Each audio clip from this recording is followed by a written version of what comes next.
Nous ferons la lecture de la parole qui se trouve dans 2 Pierre 3, versets 8 et 9.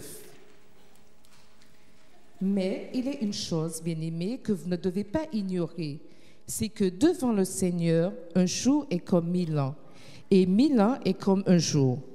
Le Seigneur ne tarde pas dans l'accomplissement de sa promesse, comme quelques-uns le croient, mais il use de patience envers nous, ne voulant pas qu'aucun périsse, mais voulant que tous arrivent à la repentance. Amen. Vous pouvez vous rasseoir.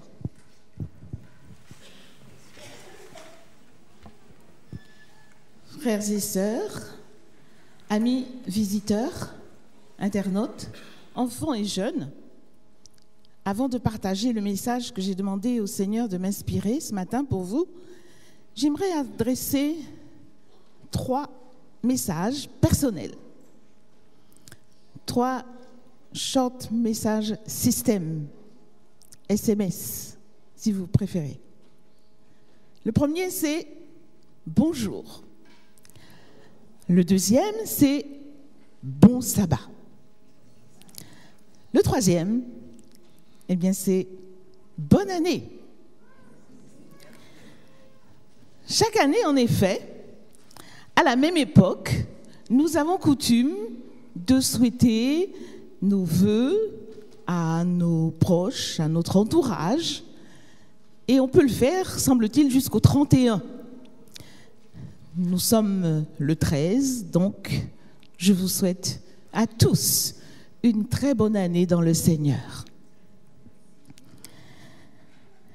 N'avez-vous jamais pensé, frères et sœurs, que chaque année qui passe était une année de moins avant le retour de Jésus? C'est comme ça qu'il faut le voir.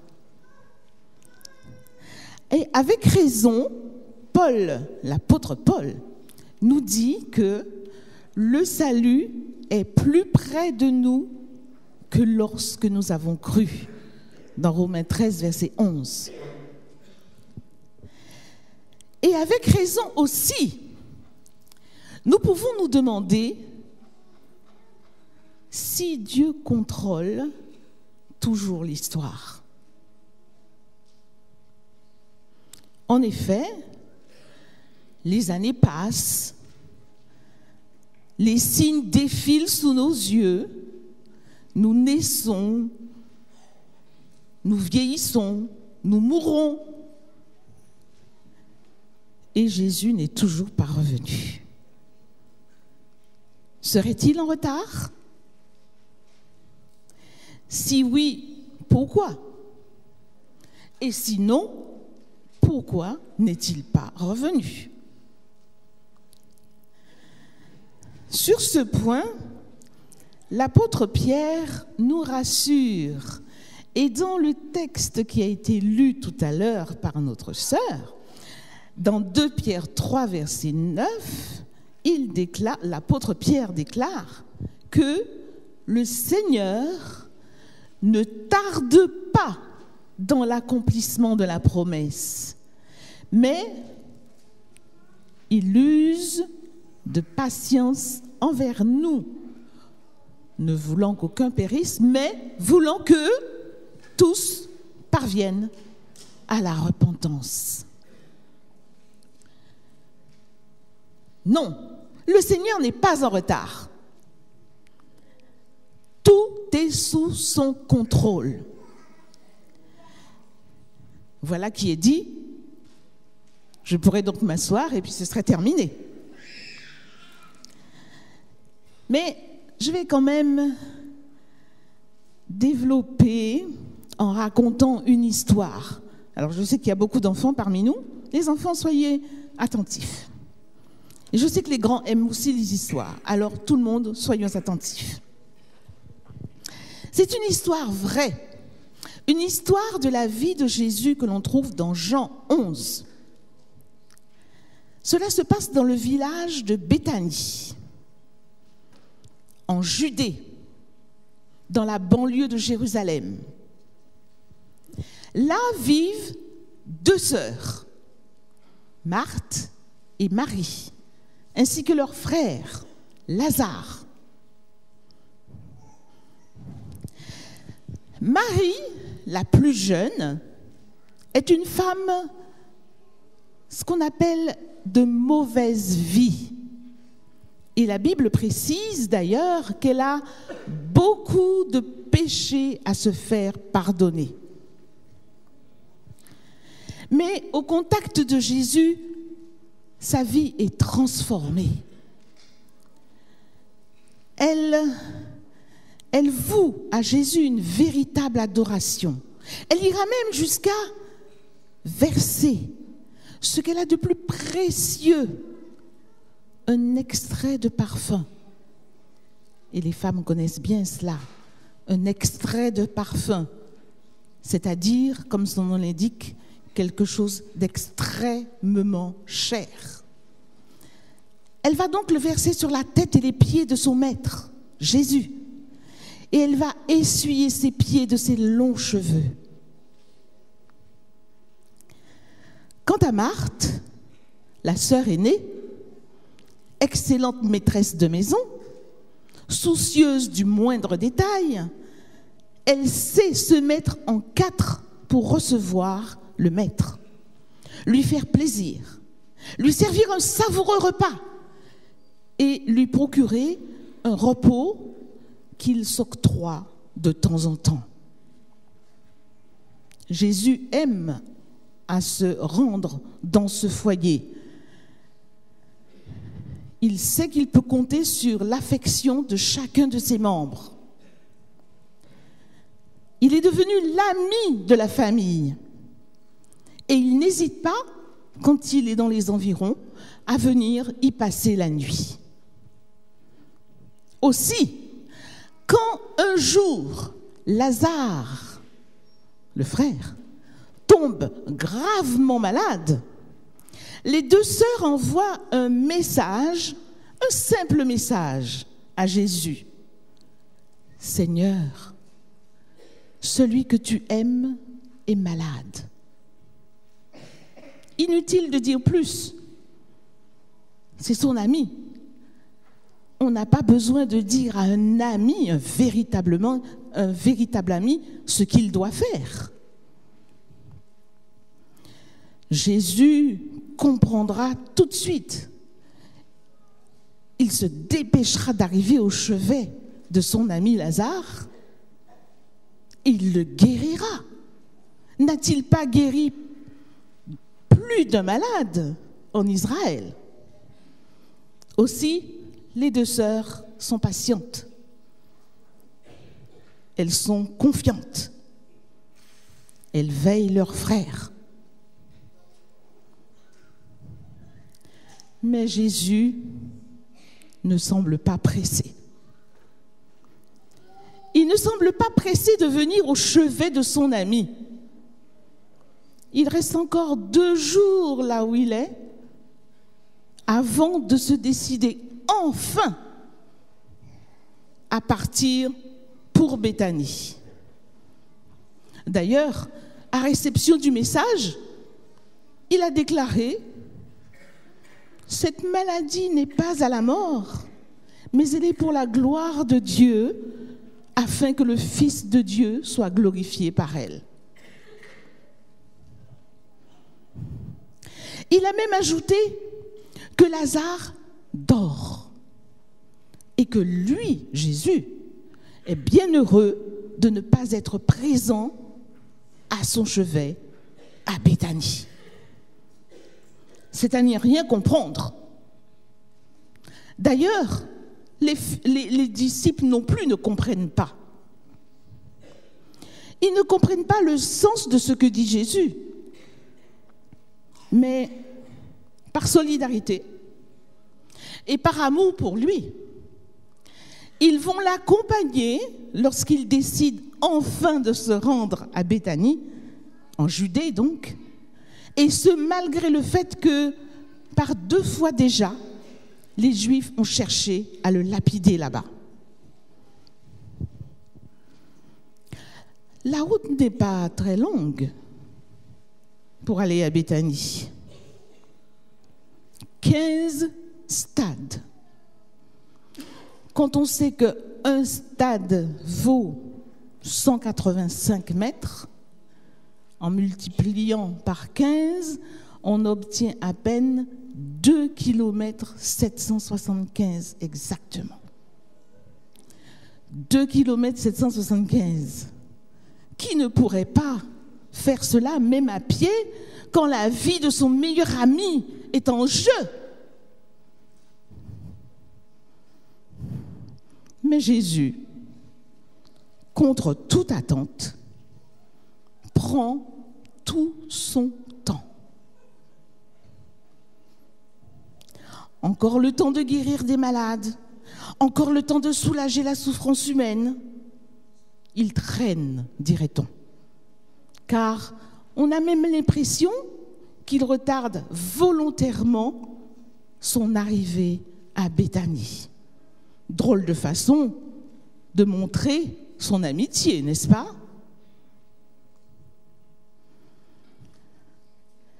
En réalité, malgré l'indifférence apparente de Jésus, il contrôle tout. Il gère. Sa seule préoccupation, en effet, est d'obéir à la volonté de son Père céleste. Et là, ce n'est pas du tout la volonté de son Père céleste que Jésus empêche Lazare de mourir. On comprend mieux alors, quand on sait cela, la déclaration qu'il a faite quelques jours plus tôt. Cette maladie n'est pas à la mort, mais elle est pour la gloire de Dieu, afin que le Fils de l'homme soit glorifié par elle.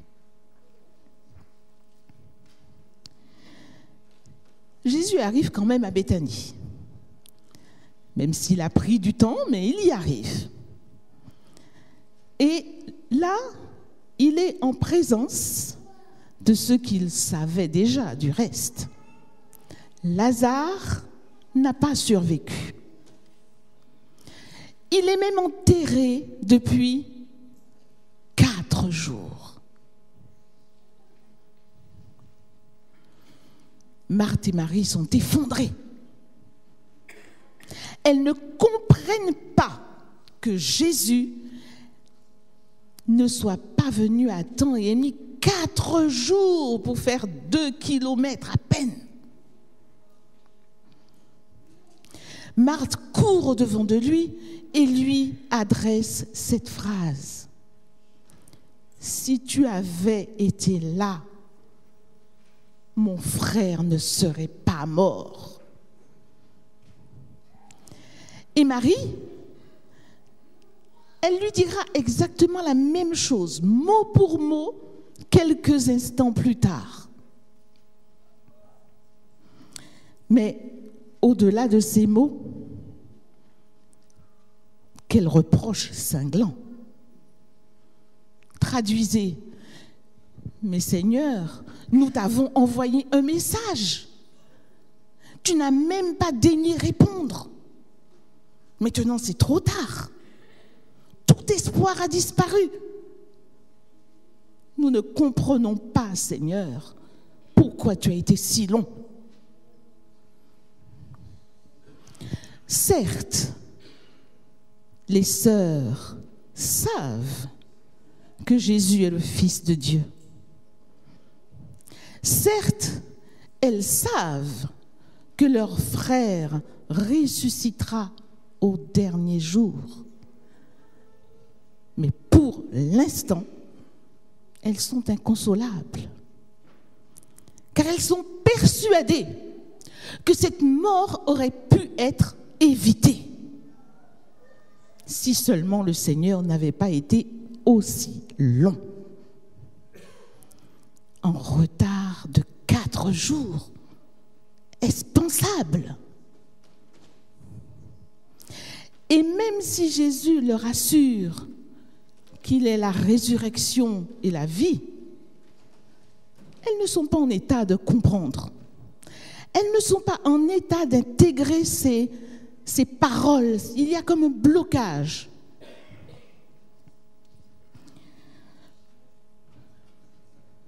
Je peux tout à fait comprendre cela. J'ai moi-même perdu 2 frères à des années d'intervalle, mais à chaque fois, j'ai eu le sentiment que leur mort aurait pu être évitée, qu'elle était arrivée trop tôt, et donc, de ce fait, qu'elle était injuste. Vous savez, dans de telles circonstances, toutes les paroles encourageantes qui peuvent vous être adressées, vous les entendez, certes, mais vous ne les intégrez pas. Vous ne comprenez pas, tant votre douleur est profonde. Alors oui, je peux comprendre Marthe et Marie. Jésus, quant à lui, ne peut retenir ses larmes en voyant le désarroi de ses amis. Il est sensible à leur douleur, mais il pleure surtout à la vue de tous ces gens affligés qui peuvent pleurer sur un mort, alors que lui, Jésus, le Sauveur du monde, qui a la puissance de la vie en lui, est tout proche.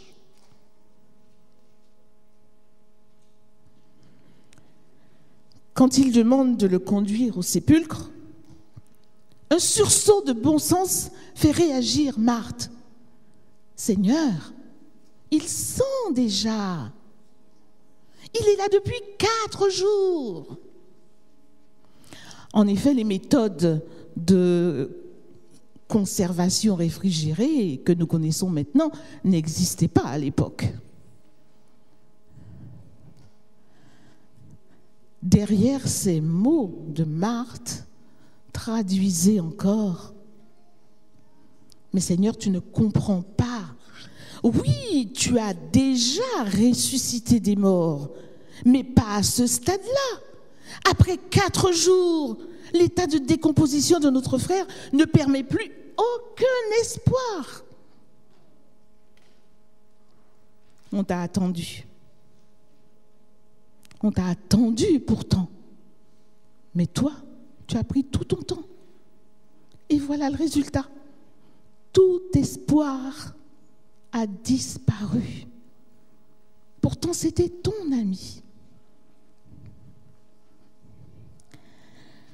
Après avoir été conduit au tombeau taillé dans une pierre, Jésus ordonne de rouler la pierre qui enferme l'entrée.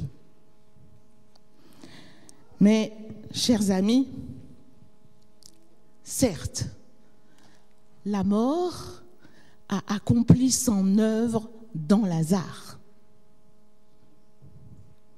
Mais maintenant, Jésus va accomplir la sienne. Et il dit 3 choses. À Marthe, il dit « Ne t'ai-je pas dit que si tu crois, tu verras la gloire de Dieu ?» À son Père céleste, il dit « Père, je te rends grâce de ce que tu m'as exaucé. » Oh, pour moi, je savais que tu m'exauces toujours, mais j'ai dit cela à cause de tous ceux qui m'entourent là et qui ne croient pas, afin qu'ils croient. Et aux morts, Jésus crie « Lazare, sors !» Et voici que le mort sort ressuscité. Quand on lui ôte les bandages, il apparaît non pas amaigri ou affaibli par la maladie. Non. Il apparaît en pleine santé. Et les yeux brillaient d'intelligence et d'amour pour son Sauveur.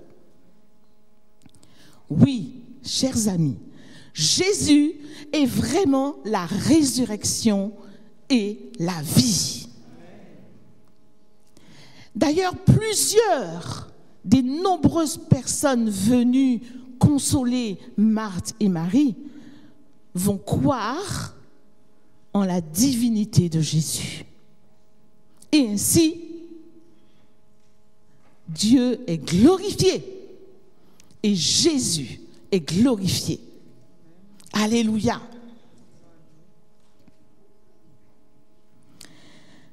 Vous aussi, quelquefois, comme Marthe et Marie, vous pouvez penser que Jésus est en retard sur le temps prévu. Peut-être êtes-vous en train de lutter, de souffrir, de vous débattre, de traverser des épreuves terribles. Et vous soupirez après le jour du retour de Jésus que vous attendez depuis si longtemps. Peut-être pensez-vous, voilà, encore une année de passé, nous sommes en 2018 et nous sommes toujours là, à attendre. Cette semaine encore, j'ai eu l'occasion d'entendre quelqu'un dire auprès de moi, il est vraiment temps que Jésus revienne pour qu'on en finisse avec toutes ces souffrances et ces maladies. Eh bien, je veux vous dire aujourd'hui, frères et sœurs, de ne pas vous décourager. Car celui qui a ressuscité Lazare est toujours le même aujourd'hui en 2018. Il est plein de compassion pour chacun de nous. Comme jadis, il verse des larmes en voyant nos souffrances, nos afflictions. Mais il a promis d'être à nos côtés. Et ce, jusqu'à la fin du monde. Dans Ésaïe 43, verset 5, il dit « Ne crains rien, car je suis avec toi. » Dans Ésaïe, toujours 51, verset 12, il déclare « C'est moi seul, qui vous console. » N'est-ce pas une merveilleuse promesse? Marthe et Marie attendaient que Jésus guérisse leur frère. Elles ont bien plus. Jésus l'a ressuscité des morts. Nous attendons et nous soupirons après son retour. Mais il nous réserve infiniment bien plus que ce que nous pouvons espérer. Alors, même si quelquefois nous avons l'impression, juste l'impression, qu'il tarde à accomplir la promesse qu'il nous a faite, soyons sûrs qu'il l'accomplira, certainement. Ne nous décourageons pas, car son temps n'est pas notre temps. Ses voies ne sont pas nos voies.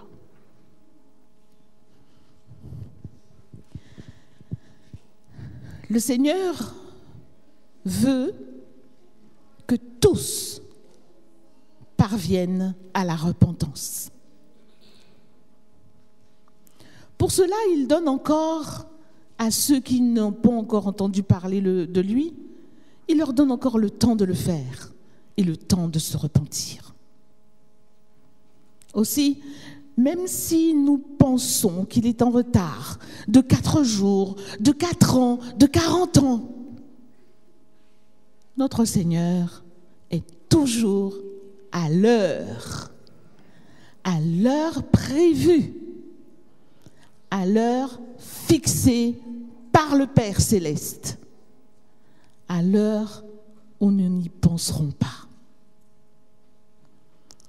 Et si entre-temps, nous nous endormons du sommeil de la mort, croyons qu'à son retour, comme pour Lazare, il criera notre nom d'une voix forte et nous ravira de la tombe. Il affirme dans Apocalypse 1er, verset 18, « Je suis vivant au siècle des siècles. Je tiens les clés de la mort et du séjour des morts. » Quel grand Dieu merveilleux nous avons. Oui, nous pouvons dire Amen. Une année de plus s'est passée, c'est vrai. Mais la bonne nouvelle, c'est qu'il va bientôt venir. Et lorsqu'il viendra, mon frère, ma sœur, lorsqu'il viendra, il sera à l'heure. Non, le Seigneur n'est pas en retard. Puisse-t-il nous aider à persévérer, à rester prêts, quoi qu'il arrive, jusqu'à son retour, car il va bientôt venir. Amen.